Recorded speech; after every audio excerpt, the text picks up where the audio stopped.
Pertanyaan yang kedua,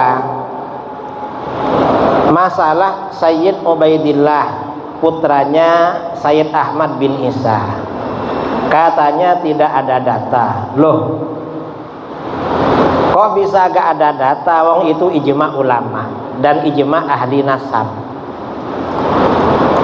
Kalau Ubaidillah itu anaknya Ahmad. Yang diminta oleh kelompok ini kitab sezaman. Kitab sezaman, teori penetapan nasab itu bukan cuma kitab sezaman. Sama dengan dalil hukum. Dalil hukum itu kan ada 4 hukum fikih: Al-Quran, hadis, ijma, qiyas. Kalau misalnya ada hukum, dicari dalilnya di Al-Quran nggak ada. Memang hukum ini haram, di Al-Quran nggak ada, di hadis nggak ada, di ijma nggak ada, lalu di qiyas ada. Kan diterima hasil qiyas ini. Kalau ada salah satu dalil, misalnya qiyas menyimpulkan ini haram, maka gak perlu menggugat lagi mana dalil Qur'annya.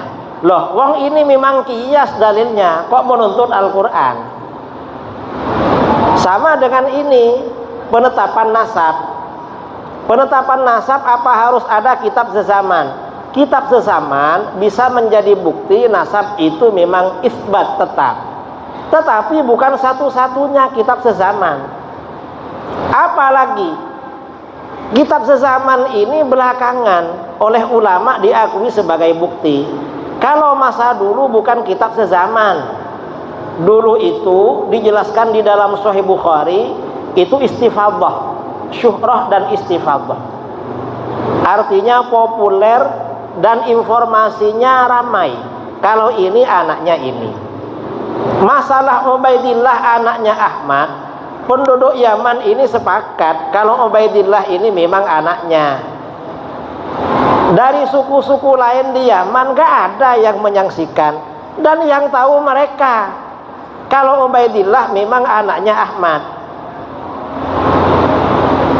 Jadi yang mengakui bahwa Sayyid Ubaidillah ini anaknya Ahmad penduduk Yaman, orang-orang yang ada di situ. Loh, kalau penduduk negeri lain ya memang nggak tahu. Dan itu cukup di dalam penetapan nasab, itu cukup. Coba ya, saya terangkan teori penetapan nasab. Bahwa Rasulullah SAW itu sederhana sebenarnya menerima nasab orang. Ini hadisnya sahih. Ada suami istri orang Arab sama-sama putih kulitnya. Suaminya putih, istrinya putih. Lalu menikah. Setelah lahir anaknya hitam. Akhirnya apa?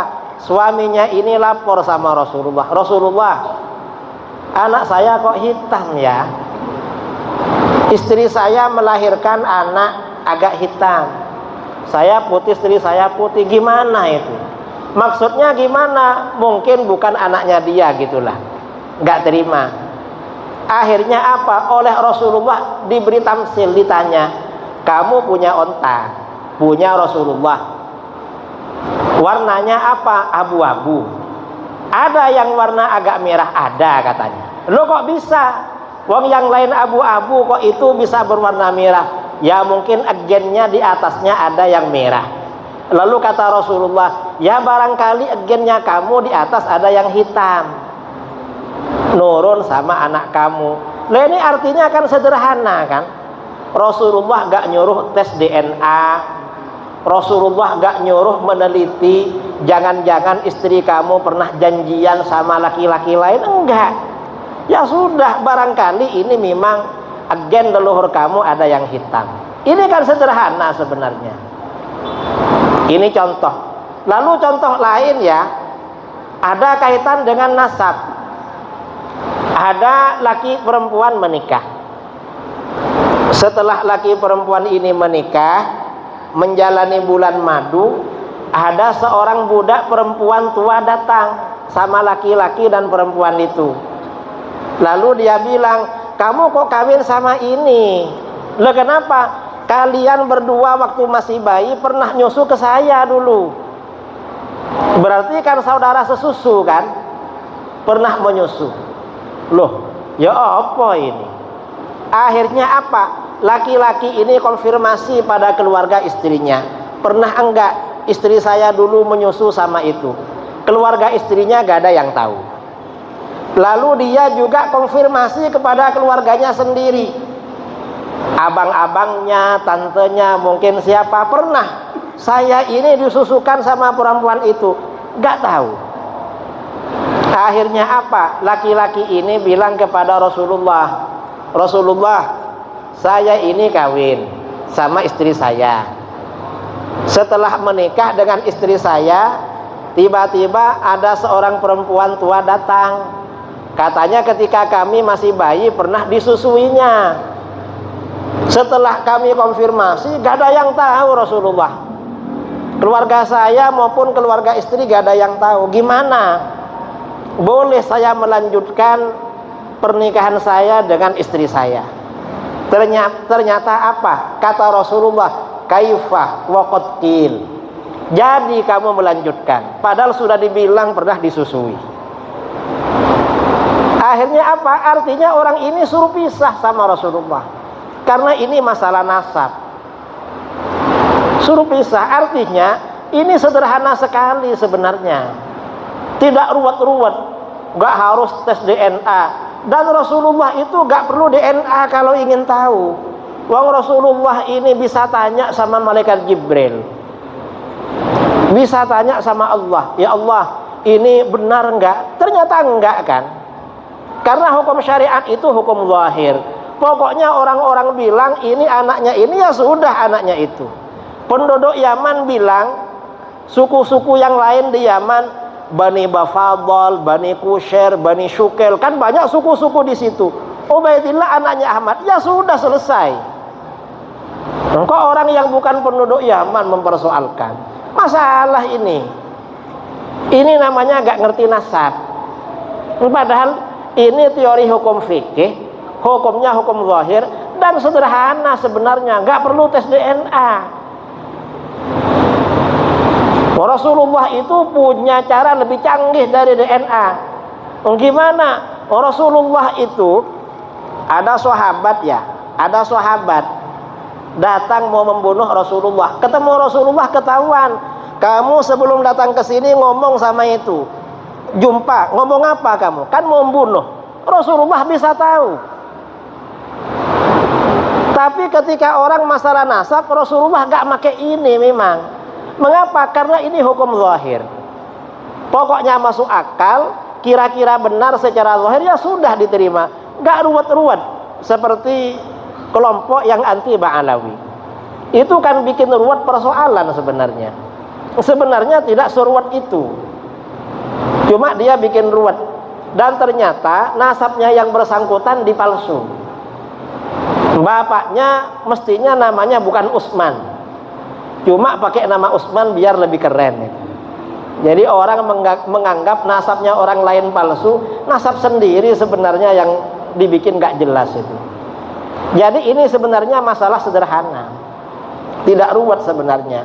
Karenanya ketika ulama Mesir ya, Syekh Ali Jum'ah ditanya, gimana nasabnya Sadah Ba'alawi? Loh itu ijma, jangan ditanya katanya. Ya sudah selesai, enggak perlu dipersoalkan sudah. Kita mau meneliti bagaimanapun bertentangan dengan ijma tetap salah. Karena kata para ulama di dalam kitab-kitab akidah, wa ijma'uhum hujjatun qati'atun. Ijma'nya para ulama itu hujjah yang definitif, yang pasti benar, gak bisa digugat. Jadi ini sebenarnya gak perlu dibahas masalah nasab ini, karena buang-buang energi, manfaatnya gak ada. Ya memang ada Habib-Habib yang nakal itu sebenarnya ada, tapi yang istiqomah kadang kena juga itu. Kalau mau mengingatkan yang nakal-nakal ya gak apa-apa memang, tapi jangan dibatalkan nasabnya. Karena nasab dengan kesolehan itu beda. Memang biasa, anaknya kiai kadang nakal, anaknya Habib kadang nakal. Ya nakal ya bilang aja nakal, tapi nasabnya gak bisa dibatalkan. Wong anak kita kadang bapaknya rajin ke masjid, anaknya gak mau di masjid. Apa mau dibatalkan nasabnya? Kan enggak kan? Sama dengan itu. Ini pertanyaan kedua. Mungkin ada pertanyaan ketiga. Assalamualaikum warahmatullahi wabarakatuh. Waalaikumsalam warahmatullahi wabarakatuh. Saudara-saudara kaum muslimin dimanapun Anda berada, di Indonesia, di Malaysia maupun di negara-negara lain, kami di sini sedang membangun pondok pesantren Al-Hujjah yang terletak di desa Banjar Panjang, Kecamatan Kerumutan, Kabupaten Pelalawan, Provinsi Riau, Sumatera. Ini lahan ada 2,5 hektar untuk pondok pesantren Al-Hujjah, pondok pesantren putra, dan lahan sebelahnya 1 hektar untuk pondok pesantren putri. Ini lagi pembangunan musola putra, setelah ini asrama, madrasah, kemudian kamar para asatid. Barangkali saudara-saudara kaum muslimin dimanapun Anda berada, kami harap, ya, harapan kami semuanya silahkan yang akan memberikan kontribusi sumbangan bagi pondok pesantren kita ini. Ini insya Allah, ya, tujuannya untuk mendidik putra-putri kaum muslimin, terutama yang berada di Provinsi Riau, ala manhaj ahli sunnah wal jamaah, syafi'iyah, asy'ariyah, sufiyah. Saya berharap, kami semuanya berharap sumbangan terbaik Anda untuk pondok pesantren Al-Hujjah ini disalurkan melalui rekening kami di Al-Hujjah, Yayasan Al-Hujjah, Yayasan Islam Al-Hujjah Riau. Sekian harapan dari kami, juga pemberitahuan. Mudah-mudahan Anda semuanya tertarik untuk memberikan kontribusi dan sumbangan. Assalamualaikum warahmatullahi wabarakatuh.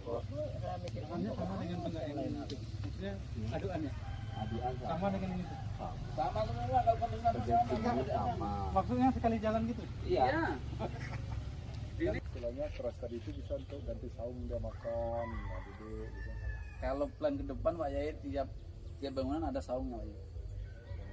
Tiap bangunan itu kan tinggi, hampir berapa meter jarak kemarin tinggi kok. Karena kan gedungnya lantai 3 tuh Pak. Kalau jaraknya nggak tinggi, nggak lebar, nanti kayak